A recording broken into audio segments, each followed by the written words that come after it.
제 이름은 이반 코즐로프입니다. 우크라이나에서 사이버 보안 회사를 운영하고 있죠. 2024년 2월 24일 새벽, 침공 2주년이 되는 그날, 일어난 일은 제 인생에서 가장 충격적인 사건이었습니다. 새벽 4시, 긴급 전화가 울렸고, 저는 즉시 잠에서 깨어났습니다. 이반, 큰일 났어요. 전국 시스템이 완전히 마비됐습니다. 올레나 미하일로바, 우리 회사의 CTO이자 천재 해커였죠. 그녀의 목소리는 두려움으로 가득했습니다. 무슨 소리야? 자세히 설명해. 은행, 병원, 교통, 통신, 모든 디지털 시스템이 멈췄어요. 키이우도 하르키우도 전국이 완전히 마비 상태예요. 저는 침대에서 벌떡 일어났습니다. 이건 단순한 사이버 공격이 아니었어요. 30분 후 저는 우리 회사 상황실에 도착했습니다. 모니터들은 붉은색 경고 메시지로 가득했고, 직원들의 얼굴은 창백했습니다. 병원에서 생명유지 장치가 작동을 멈췄습니다. 환자들이 위험해요.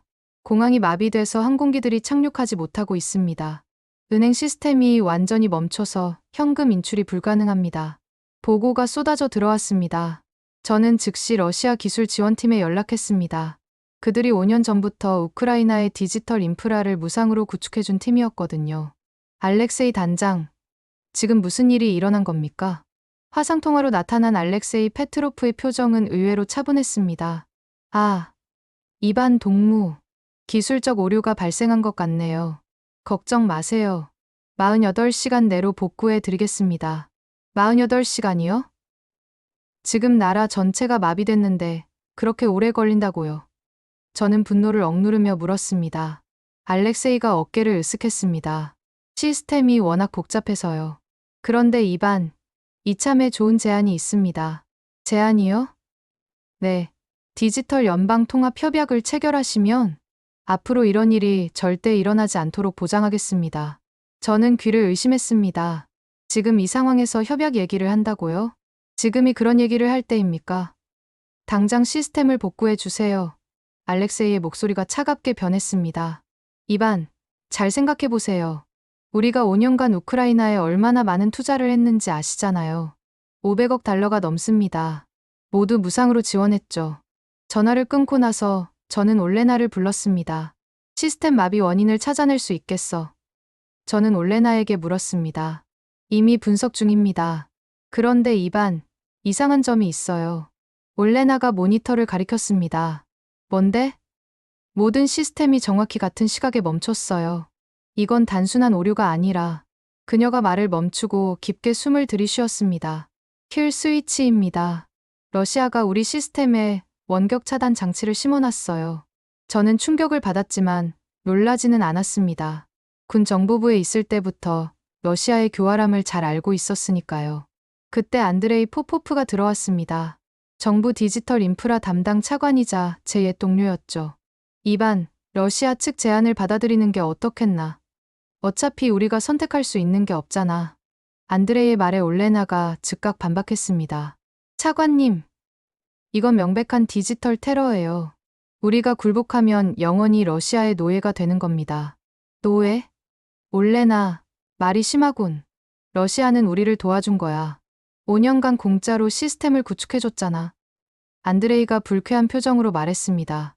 저는 두 사람의 논쟁을 들으며 깊은 고민에 빠졌습니다. 시간이 흐를수록 상황은 악화됐고 겨울 추위 속에서 난방 시스템마저 멈춰버렸습니다. 오후 3시 대통령이 직접 저를 불렀습니다. 이반, 상황이 어떻게 되고 있나? 러시아가 의도적으로 시스템을 멈춘 것으로 보입니다. 각하, 그들이 원하는 게 뭔가? 디지털 연방 통합 협약입니다. 내용을 검토해보니 저는 협약서를 펼쳤고 그 내용은 충격적이었습니다. 협약서를 읽으면서 저와 올레나, 안드레이의 얼굴은 점점 굳어졌습니다. 향후 50년간 우크라이나의 모든 디지털 인프라 운영권을 러시아에 위임한다. 첫 번째 조항부터 우리의 주권을 완전히 포기하는 내용이었습니다. 우크라이나의 모든 공공 데이터는 러시아와 공동 관리한다. 올레나가 경악했습니다. 역사 교육은 러시아의 가이드라인을 따른다. 안드레이조차 얼굴이 창백해졌습니다. 이건 너무 심하군요. 저는 마지막 페이지를 넘겼고 거기엔 더욱 충격적인 비밀 조항이 있었습니다. 본협약 체결 시 우크라이나 국민의 유전자 정보 수집 및 연구를 허가한다. 유전자 정보요? 올레나가 소리쳤습니다. 그들이 우리 민족의 유전자까지 관리하겠다는 겁니까? 저는 주먹을 꽉 쥐었습니다. 이것은 단순한 기술 지배가 아니라 민족 말살 정책이었습니다. 그때 올레나가 뭔가를 발견한 듯 외쳤습니다. 이반, 이것 좀 보세요. 러시아 서버를 해킹하다가 발견했는데 그녀가 보여준 화면을 보고 저는 경악했습니다. 백도어예요. 러시아가 우리 시스템 곳곳에 숨겨놓은 비밀 통로입니다. 지난 5년간 모든 데이터가 모스크바로 전송되고 있었어요. 모든 데이터라니? 올레나가 손가락으로 코드를 가리켰습니다. 국민 개인정보, 의료 기록, 금융거래, 정부 기밀 문서, 심지어 군사 정보까지요. 우크라이나의 모든 것이 러시아에 실시간으로 보고되고 있었습니다. 더 충격적인 것은 인구 분석 프로그램이었습니다. 러시아가 우리 국민 한 명 한 명을 분류하고 있었어요. 칠러 성향, 발러 성향, 중립, 심지어 장래 영향력까지 예측하고 있었습니다. 이반 코즐로프, 위험도 최고, 지속적 감시 및 제거 고려 대상, 제 이름도 있었습니다. 알렉세이에게서 다시 전화가 왔습니다. 이반, 시간이 얼마 남지 않았어요. 국민들이 고통받고 있지 않습니까? 알렉세이, 당신들이 우리 데이터를 훔쳐갔다는 걸 알고 있습니다. 잠시 침묵이 흘렀습니다. 훔쳤다뇨? 우리는 단지 우크라이나의 안보를 위해 데이터를 분석했을 뿐입니다. 형제 국가로서 당연한 일이죠. 국민들의 동의도 없이요. 동해. 우리가 무상으로 시스템을 구축해준 것이 고통이 아닙니까? 알렉세이가 비웃었습니다. 만약 거절한다면? 그럼 우크라이나는 석기 시대로 돌아가게 될 겁니다.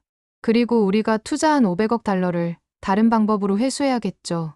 전화를 끊고 저는 창밖을 바라봤습니다. 마비된 도시는 마치 죽은 것처럼 고요했고 촛불을 들고 있는 시민들의 모습이 보였습니다. 그때 올레나가 조심스럽게 말했습니다. 이반, 다른 나라의 도움을 요청해보는 건 어때요? 폴란드나 발트 3국, 아니면 한국은 어떨까요? 제가 말했습니다. 안드레이가 코웃음을 쳤습니다. 한국, 우리와 지구 반대편에 있는 나라가 우리를 도울 이유가 있나? 하지만 저는 군 정보부 시절 한국의 기술력을 목격한 적이 있었습니다. 한국은 IT 강국이에요. 삼성, LG, SK, 세계적인 기술 기업들이 있고 전자정부 시스템은 세계 최고예요. 올레나가 덧붙였습니다. 게다가 한국은 분단국가로서 우리의 아픔을 이해할 수 있을 거예요. 저는 결심했습니다. 올레나, 비밀리에 한국 정부와 접촉해봐. 조심해야 해. 러시아가 알면 안 돼. 그날 밤, 저는 잠을 이룰 수 없었습니다. 아내와 딸이 3년 전 러시아의 사이버 공격으로 병원 시스템이 마비되어 목숨을 잃었던 그날이 떠올랐습니다. 새벽 3시, 올레나에게서 전화가 왔습니다. 이반, 한국 대사관을 통해 연락이 닿았어요. 그들이 도와주겠다고 합니다. 정말. 조건은? 믿기 어려우실 텐데. 조건이 없대요. 무상으로 도와주겠다고 합니다. 저는 귀를 의심했습니다. 잠시 후 화상통화로 한국 디지털 지원팀의 박진수 대표가 나타났습니다. 안녕하세요. 이반 대표님. 어려운 상황이시죠? 네, 솔직히 절망적입니다. 걱정 마세요. 한국이 도와드리겠습니다. 하지만 왜 우리를 도와주시려는 겁니까? 박진수 대표가 진지하게 대답했습니다. 한국도 과거의 전쟁의 폐허에서 국제사회의 도움을 받았습니다. 이제 우리가 돌려줄 차례입니다. 그리고 그가 잠시 멈췄다가 말을 이었습니다. 자유민주주의 국가들은 서로 도와야 합니다. 특히 권위주의 국가의 디지털 침략에 맞서서는 더욱 그렇죠. 다음 날 새벽, 한국팀이 폴란드를 경유해 비밀리에 도착했습니다. 30명의 전문가들은 거대한 장비 대신 노트북과 소형 서버만 들고 있었습니다. 장비는 이게 전부입니까? 제가 물었습니다. 팀 리더인 김성호가 웃으며 답했습니다. 네. 이것으로 충분합니다. 한국의 기술은 클라우드 기반이거든요. 물리적 장비는 최소화하고 소프트웨어로 모든 걸 해결합니다. 그들은 즉시 작업에 들어갔고 러시아 시스템을 분석하면서 동시에 새로운 시스템을 구축하기 시작했습니다. 와, 러시아가 정말 교묘하게 만들었네요. 모든 코드에 의존성을 심어놨어요. 한 엔지니어가 감탄했습니다. 하지만 방법이 있죠. 우리는 병렬 시스템을 구축할 거예요. 러시아 시스템을 건드리지 않고 옆에 새로운 시스템을 만드는 거죠. 올레나가 의심스럽게 물었습니다. 그게 가능해요? 전체 국가 시스템을 그렇게 빨리? 김성우가 자신있게 답했습니다. 한국은 IMF 때 3년 만에 경제를 회복시켰고, 코로나 때는 일주일 만에 전국민 방역 시스템을 구축했습니다. 불가능은 없어요. 작업이 진행되는 동안 러시아의 압박은 계속됐습니다. 알렉세이가 또 전화를 해왔습니다. 이반, 다른 나라와 접촉하는 건 아니겠지. 그랬다간 우크라이나는 완전히 끝장입니다. 하지만 저는 더 이상 그들의 위협에 굴복하지 않았습니다.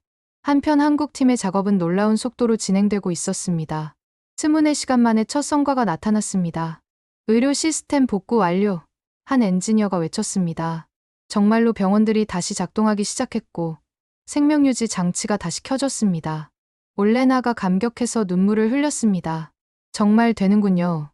그녀도 가족을 러시아의 디지털 탄압으로 잃은 아픔이 있었기에 더욱 감격스러웠을 겁니다. 하지만 러시아도 가만히 있지 않았습니다. 이반, 큰일 났어요. 러시아가 우리 인터넷 연결을 차단하기 시작했어요. 김성우가 침착하게 대응했습니다. 예상했던 일입니다.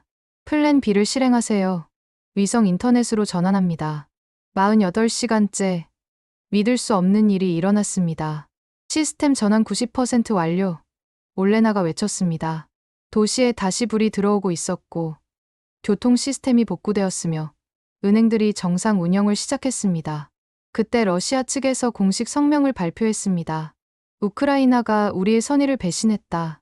기술적 오류를 러시아 탓으로 돌리고 있다. 하지만 올레나가 준비한 것이 있었습니다. 이반, 러시아 서버에서 엄청난 걸 발견했어요.